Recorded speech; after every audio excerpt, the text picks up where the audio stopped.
Hey, welcome back to the game plan. I'm your host, Eric Harris. Today, our guest is the wonderful Brittanie Hernandez-Wilson. Brittanie is a fierce and passionate disability advocate who brings such good vibes to this episode. We talk about her winning this year's Paul G. Hearne Award through the American Association of People with Disabilities. She shares her experience growing up in Minnesota and now living in the Bay Area.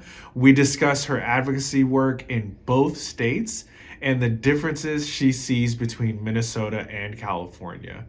We talk about the importance of in home support services, or IHSS, and that disability advocacy is a labor of love. Hope you enjoy my conversation with Brittanie. The Game Plan is a production of Disability Rights California, a space to strategize, organize, and posterize for the future of the disability rights movement. For more information on our work, please visit us at disabilityrightsca.org.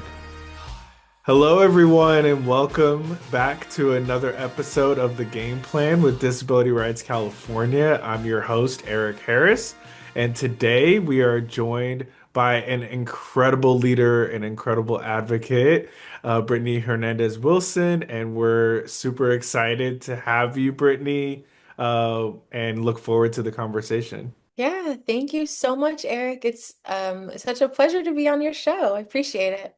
Absolutely. How did you get into disability advocacy? What motivated you and kind of what keeps you motivated to stay with disability advocacy? Yeah, that's a great question. Honestly, I had so much internalized ableism growing up and like didn't have a word for it or a way to really talk about it. And so for so long, I feel like I avoided the elephant in the room, me being disabled, and a wheelchair user and um so for much of my life, I feel like when I was younger, I really tried to avoid anything talking about disability or pointing out that I was, different because my chair didn't didn't do that for me, wink wink. Um, and so it was when I was in college that I really started to consider disability as a part of my identity, which is so funny. It sounds so strange to say that now, I'm in a much different place with my identity. And I remember learning about ableism, especially Talila Lewis's definition, and I just remember that like sticking to me, just like punching me in the gut, and just Hmm. like I just knew like this is what I've been feeling my whole life. I read this poem by Maria Palacios called Ableism Is, and that just had me in tears. Like I was just bawling. It was again another time, another one of the first times in my life where someone was so clearly laying out what ableism was, and I was like, yes, yes, yes. Hmm. And it was just so profound to me that there was a word to this feeling that has lived inside of me my whole life. And so I just started realizing things, right? And part of that was understanding that I've been given this really incredible gift of communication, Hmm. and I've got this boldness in me, this stubbornness. And I just realized, I need to use this, I need to use my powers for good. And so I found out about this course called Partners in Policy Making, and this is when I lived in Minnesota. Hmm. And I found out about it and I looked it up online, and the application was due like 2 or 3 days later. And I was like, this is a sign. I must apply. And Partners, for folks who don't know, is a national program. And it is run in most states in the US. And basically it teaches you everything about disability advocacy, Hmm. from the local, the state to the federal level. And the very first class is about disability history. Hmm. And the executive director of the program and the person who started it, Dr. Colleen Wick, just goes through like centuries of history in a day. And I just was so mad, Eric, I Mm, was so angry. Like I never knew and learned about the ways that we've like been murdered and been mm, visibilized and been oppressed. And it was just like, it all just kind of hit me that like this is exactly what I need to do. This is exactly my purpose. Like this is why I'm here. I need to fight for my people. And it just like I felt so connected to our ancestors in that way. And I still do, because it's like people have been fighting for us for centuries, and like in a way it is an honor to be able to carry that. And so it just fired me up. And yeah. um, I just made that decision that I was going to dedicate myself to this. Man, that's wonderful. That is a super powerful way to get into the movement and a super powerful way to get started. Can you talk a little bit? I know you grew up in Minnesota, you lived in Minnesota, and since then you've moved to California. Just kind of what the difference has been for you being in Minnesota, what that experience was like for you as a Black disabled person, and then now being in California. Yeah, definitely. Being a Black disabled woman, was a very isolating feeling, I think, a lot of the time growing up in Minnesota. And I was often one of the only people with disabilities in my school. And I was also one of the only people of color, certainly the only like person of color that was disabled, Yeah. at least visibly, right? Um, and you know, Minnesota is an incredible place. They have got wonderful programs and services. Mhm. Um, and with that being said, Minnesota is also one of the largest, like racially segregated places, right? It's harder if you're a person of color to be in on services. Um, but Minnesota was where I grew up, and I feel like in terms of how things are different, I grew up in a more rural area, in a place called St. Cloud. It's more of like a medium-sized city, Yeah. and then once I graduated, I moved to St. Paul, and that was a much different experience. That was a much more, metropolitan area, a lot more diversity and things. And so I feel like when I moved to the cities, I just became much more myself. Mm, I was a lot more free in a way. And then again, coming into my own with advocacy. But still, in disability advocacy in Minnesota, I was also one of the only people of color. We need more Black folks, more people of color in this work, of course, and just more intersectionality in general. mm, Um, in terms of the differences, though, I think that the disability community, it's a much smaller state, right? It's not as big as California, so we have to take that into account. But I think that the disability community feels really, really powerful in Minnesota. mm, There was a lot of cross collaboration that would happen at the legislature working on bills, and also just testifying was a lot different. mm, Here, if you're not on a panel and not invited to testify, you have like a minute to give public comment. And in Minnesota, it's a little different. We really um, fought to be led by people with disabilities. And so there was a lot more opportunity to be and speak and tell your story at the legislature. And then just the representatives in general are a bit more available. mm, You could mm, really go into the Capitol and see the legislators and meet with them and have relationships with them. And like, I'd see like Senator John Hoffman and be like, hey, how's it going? And like, knows me by name and mm. like knows my story and so that was different. That Yeah. was different, in California, we're much bigger where it's a lot harder for folks. There's a lot more barriers to get to the Capitol. In Minnesota, you can also still testify. Um, well, I haven't been there in 2 years, so I need to double check. But when I was there, right, we could still testify even after COVID via virtual, Mm. which is so impactful and incredible for us. It removes a lot of barriers. Yeah. But in terms of differences in California, I feel like we are a little bit more scattered. Disability justice, was born here, right? The disability rights movement born here. Yeah. So many incredible organizations, DRC, DREDIF, so Yeah. many just power builders, movers and shakers here. This is an incredible place, and I feel like we have work to do to sustain that. I love it. I love it.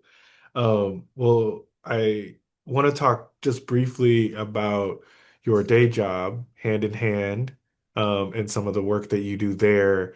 Can you let folks know what hand in hand is, what you all do, and just any of the work that you all are connected with? Yeah, definitely. Well, I'm an organizer with Hand in Hand, and I've been here for a little over 2 years. Hand in Hand is a national network of domestic employers. So we help people who hire folks in their home, whether that be home care, nannies, gardeners, Mm, house cleaners, and we teach people how to be good employers. mm, We teach people just the basics, how much do you need to pay for it to be a livable wage? That's not just minimum wage, How yeah. do you build a contract that's cross collaborative, right? How do you talk about ableism in your care relationships? And how does that come up? Um, we also help fight for domestic worker rights, because there's such a connection between immigration, between domestic worker rights, and between labor and also enslavement.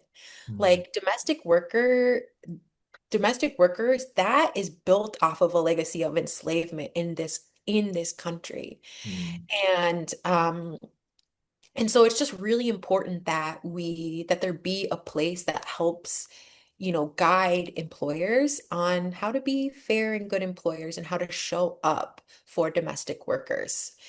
mm, Now, with all that being said, I work for the California chapter, and I'm an organizer with home care. mm, So many people in California pay for their home care through Medi-Cal, through IHSS.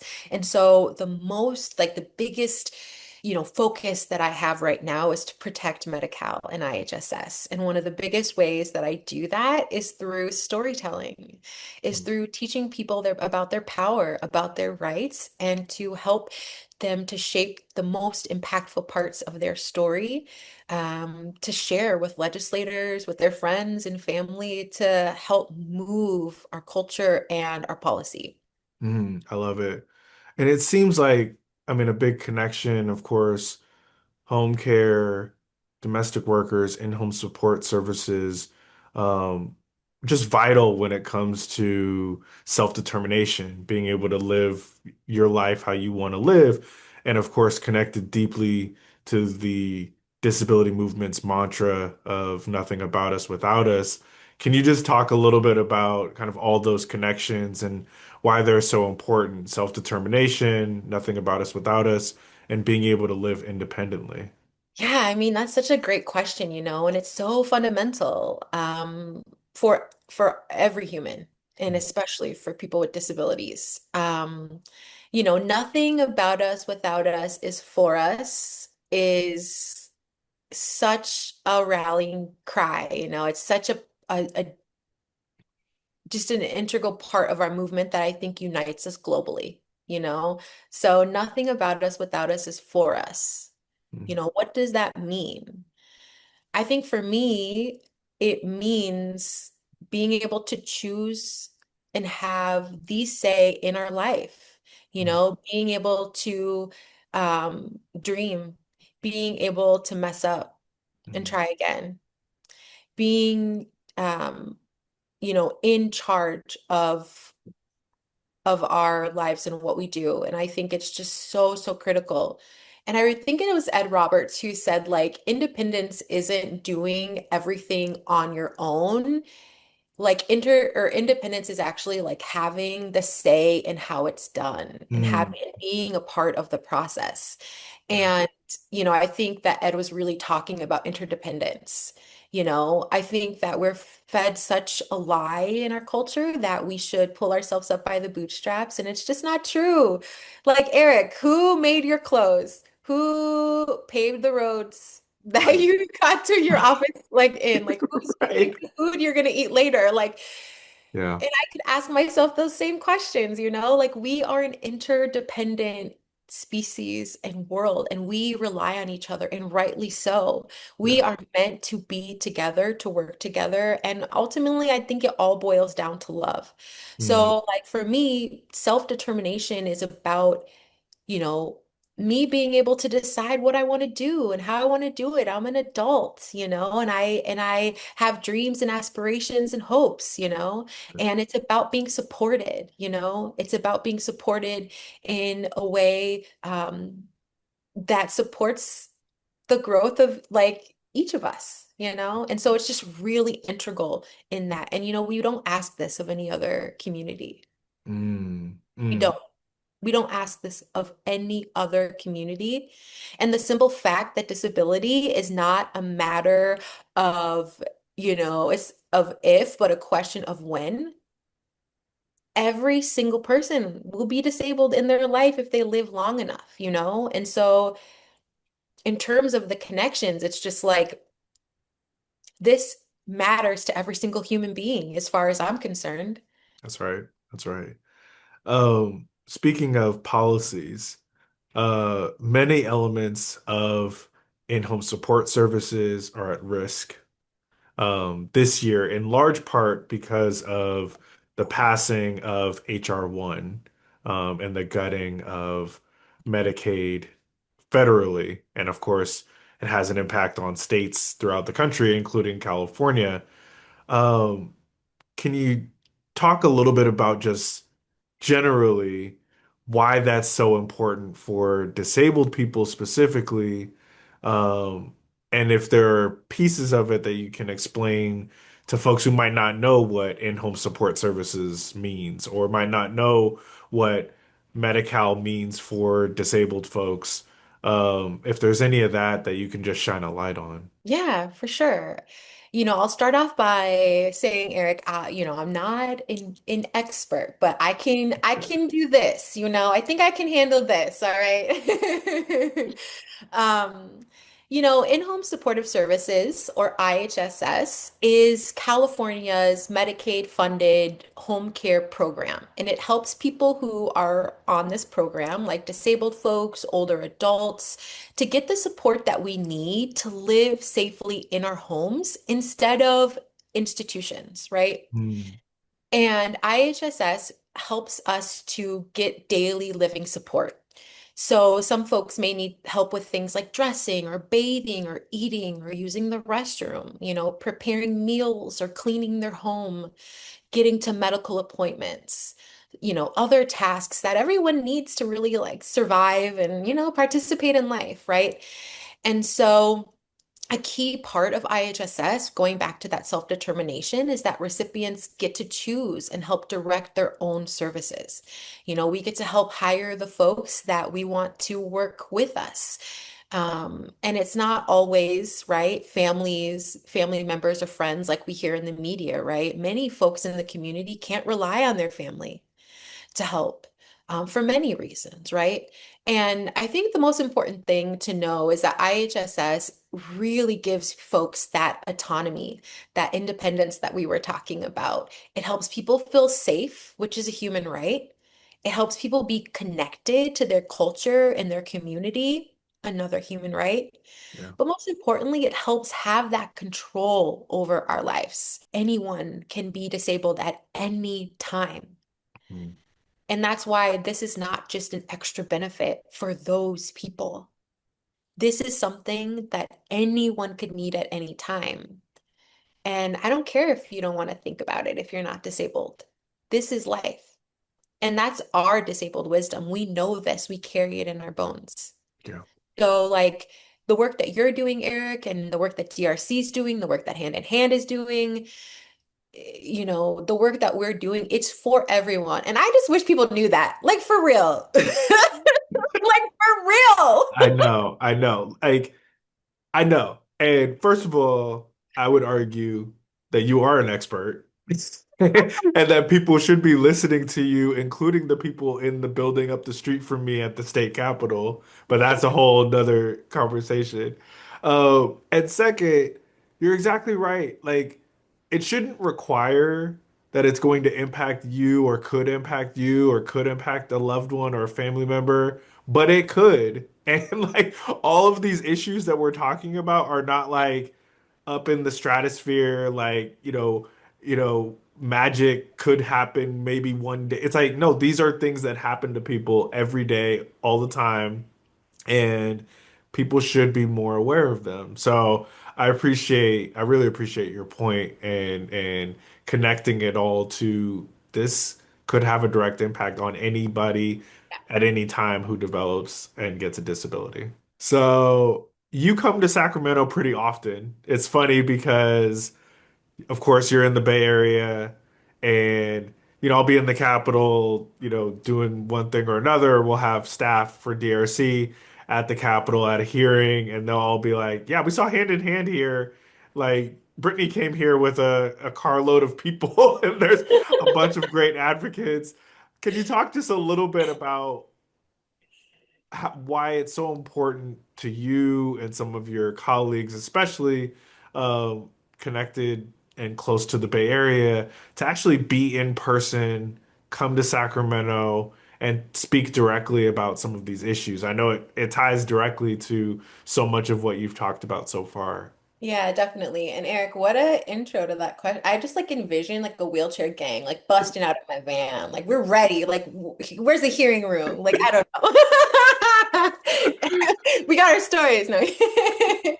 So it's so incredibly important to go to the Capitol. And I'll tell you why. Okay, first of all, you go into these buildings, there's a ton of people. You got to wait a long time to get in that elevator, but you are felt and you are seen. When you're knocking on those doors to the legislative offices, we're clogging up the halls. People are like turning the corner, like, oh, how do I get around you? Yeah, we're here, we're present. Like people in the offices are like, oh, weren't you just here last week? Sure were. Yep, yep. Did the budget get passed yet? Like, oh no, it didn't. We're gonna be back here next time. Yep, yep, Mm, sure are. mm, And it's so important to be that squeaky wheel, to cause that good trouble, to be there, you know? Um, I like to tell my storytellers, I want to tell stories that haunt these legislators. I sure do. I want our stories to be in their minds and in their hearts. I want to tell and have people share their stories and then be so impactful that those legislators must do the right thing. mm. So you recently won the 2026 Paul G. Hearne Emerging Leader Award. Woo! Congratulations. Thank you. And that award is with AAPD. Shout out to AAPD. I'm a former intern, proud former intern.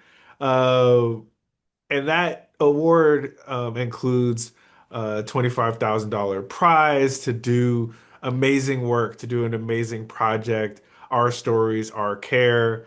You've spent a lot of this interview even talking about the importance of storytelling, the importance of our stories being told. Can you just talk a little bit about your excitement for that award? I know that there's plenty of stories and social media out there from AAPD lifting you up. So anything you want to say about that? Ah, well, we love AAPD, and I'm so honored to have been chosen as a Paul G. Hearn awardee this year. Yeah, I've been having the time of my life doing this project, and like, it's all around storytelling. My project is called Our Stories, Our Care, and it is all around protecting Medi-Cal for the 2026-2027 budget year cycle. So we're right in the thick of it right now.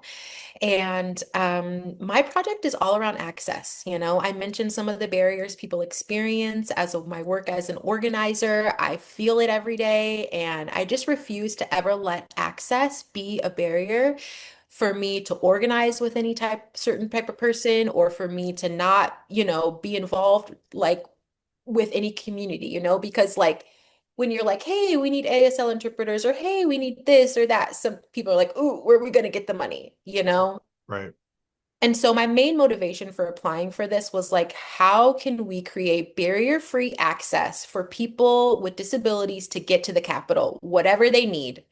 I don't want to have any hoops, any barriers, any nothing to prevent someone Mm, from getting there and from sharing their story. I don't want any strings attached. I want this to be accessible. I want this to be free. And so, AAPD believed in it too. And so, again, we are creating barrier-free access to get people to the Capitol. We have storytelling trainings that are going on where we teach people how to share stories mm, and how to share their story. If people want to meet with me, I'm also doing one-on-ones to help people like craft it. mm, Um, and then again, we're giving people barrier-free access to get to the Capitol. Um, this will also culminate in a disability justice Medi-Cal quilt. I want to, all of the stories and all of the people that are involved in this legislative advocacy for this year will have an opportunity to have their story on a quilt. This quilt will have the name of the project and all of our stories, and it'll be something that we can take to the Capitol in the mm. future, that we Wow. can show people. And I just think it's so poetic that, a quilt is something that keeps you warm. It's something that's so comforting. It's something that's passed down from generation to generation. And, there's just such significance around care with that. Mm. So I'm super pumped. Love I'm it. very excited. It's going well. I'm gonna leave you a link to the website. Perfect. And so anyone that's watching this, I would love for you to check it out. Go ahead and share your story or get in contact with me. Be a part of this project. We need you.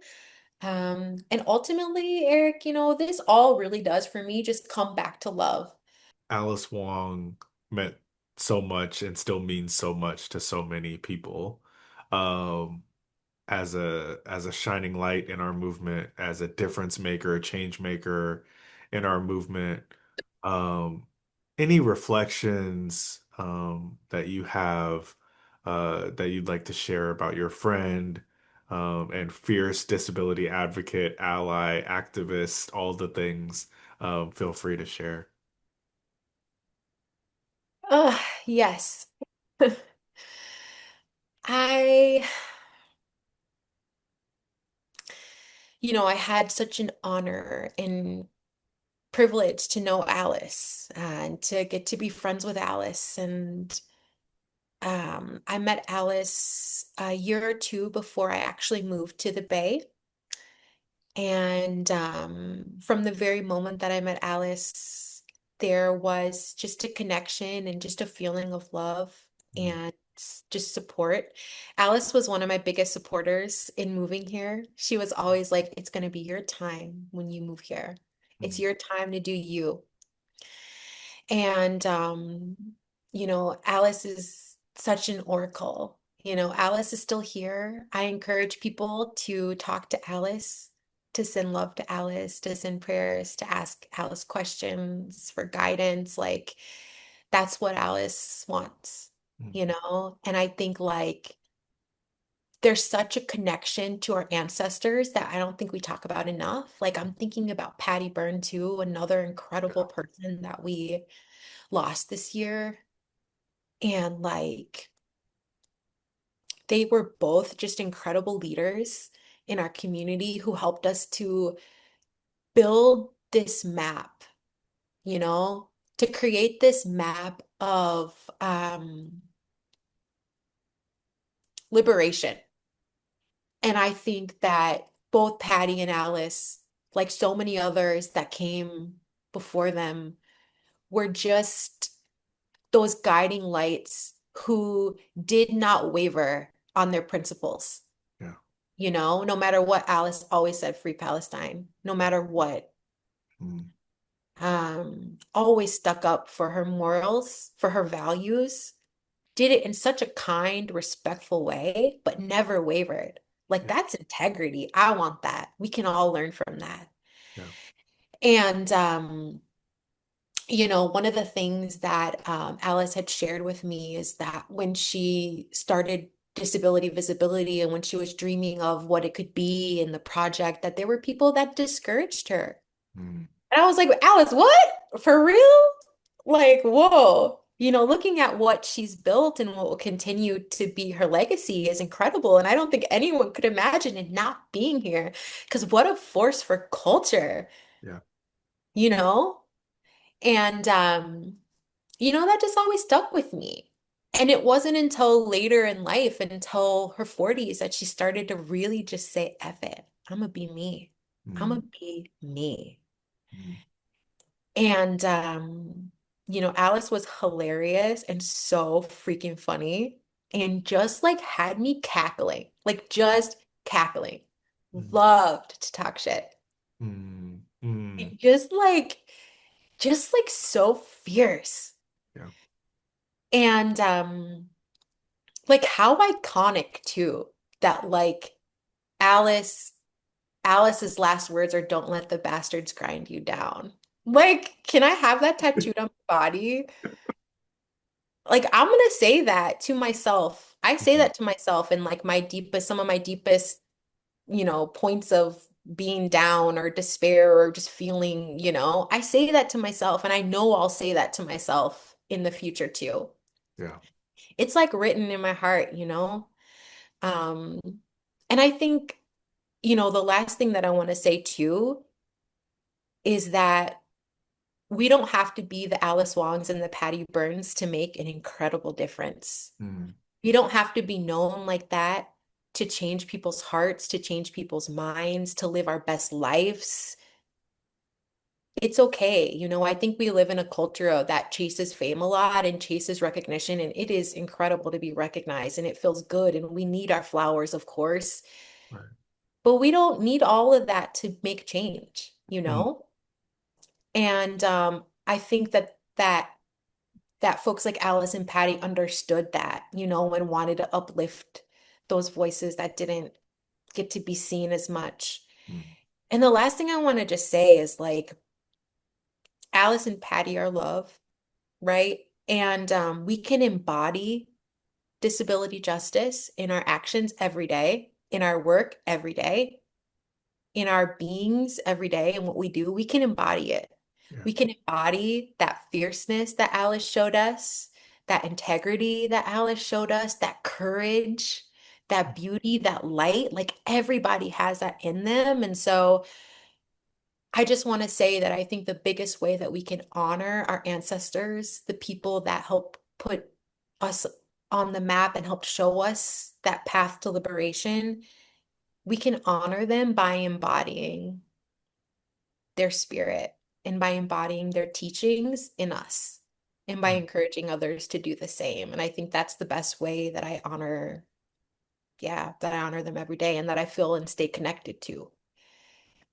love it. Love it. We really appreciate it. Really appreciate your insights and just lifting her up, lifting Patty up. It's really wonderful. Really appreciate it. So last couple of questions.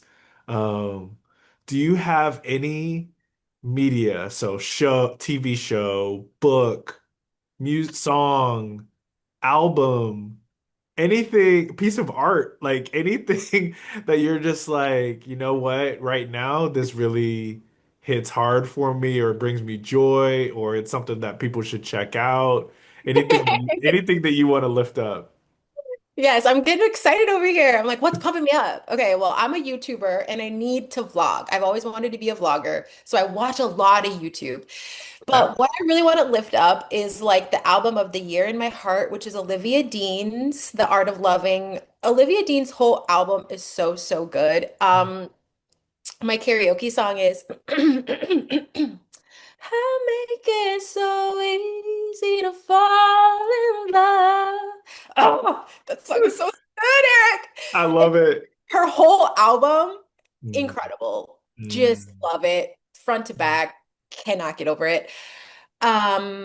And let's see. I'm trying to think of something that I do I don't know. I've been reading this book called What Would Frida Do? And it's really, I don't know. I've been reading like 10 pages every day, Yeah. and I just love feeling connected to a disabled ancestor. And Frida and I share the same birthday, and there's so much we can learn from her. So, yeah, recommend. Yes, yes.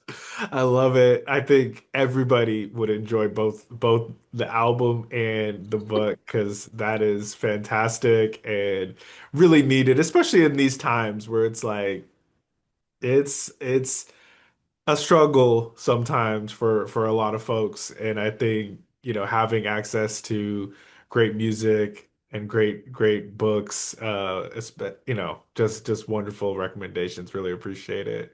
And then final question for you.